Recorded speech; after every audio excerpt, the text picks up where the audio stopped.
Gloire à Dieu. La prochaine question qui nous a été posée, c'est de savoir comment on gère les finances dans le couple. Oh mon Dieu, ça c'est une question qui mérite toute une encyclopédie. Parce que c'est très difficile de définir comment on gère les finances dans le couple. Mais nous allons essayer de dire en 2 mots quelques 3 principes qui nous seront utiles pour la gestion des finances. Le premier principe dans la gestion des finances du couple, c'est que nous devons nous mettre d'accord sur à quoi servent toutes nos ressources.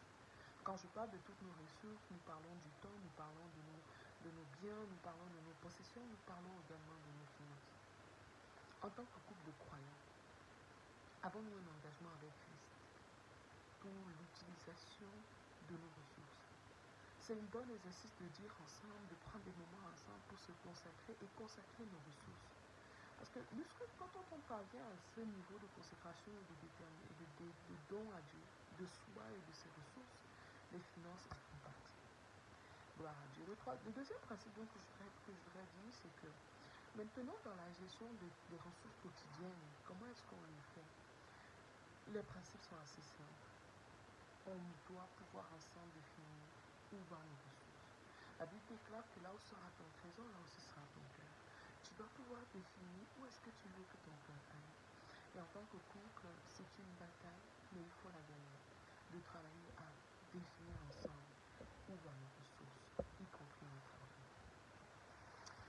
Et dans cet élément de travailler à définir où va notre argent et comment on le gère, il y a le point essentiel de peut-être que c'est ta femme qui a plus d'aptitude dans la gestion de ce quotidien, qui a plus de capacité, sans l'insulter, sans la mépriser, sans mépriser ton mari. Tu dois pouvoir dire, ok, je vais m'assurer de payer les factures, je vais m'assurer de gérer ceci, je vais m'assurer de gérer cela. Il y a une question qui reste ambiguë, qui reste un point d'interrogation dans tout ça. Quand on fait la gestion de compte commun, on se demande est-ce que c'est ton argent, est-ce que c'est mon argent, mais c'est notre argent, c'est l'argent de la famille. Et si on est parti sur la base de qu'on le fait ensemble, on le fait ensemble. Maintenant, dans la pratique, ça peut être défini dans un compte conjoint, où on a tout ensemble, où on a différents comptes. Ça peut être défini dans 2 comptes séparés. C'est pas parce qu'on a des comptes séparés qu'on n'est pas ensemble. Ça peut tout aussi bien être défini par le fait d'avoir un compte pour gérer les choses, un autre compte pour gérer certains éléments. Tout ce que je peux dire, c'est qu'on doit éviter à tout prix les frustrations. Je contribue, même en tant qu'épouse qui ne travaille pas, je contribue à la production d'une vie. Si, on peut aussi très bien définir que c'est mon mari qui me donne. Alors je gère cette partie de l'argent comme je veux. On peut aussi très bien définir que monsieur a une partie de l'argent qu'il gère, j'ai une partie de l'argent que je gère. On doit pouvoir se mettre d'accord.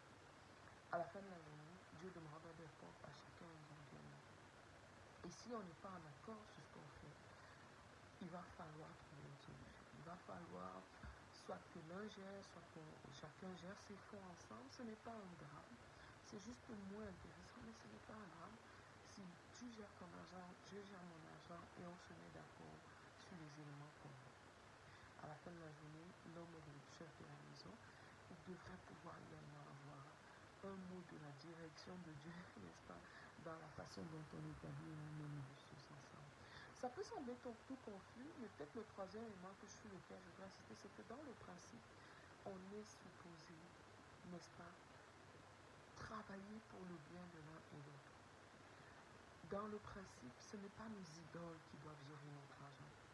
Parfois, ce sont nos idoles qui gèrent notre argent. Parfois, en fait, on essaye de tirer la couverture d'un côté ou de l'autre parce qu'on veut gérer l'idole de la famille. On veut gérer l'idole d'une voiture qu'on a toujours rêvé d'avoir. On veut gérer l'idole de ceci. On doit travailler à ôter les idoles de nos cœurs. Parce que parfois, les combats dans la gestion des finances viennent du fait qu'on essaye de gérer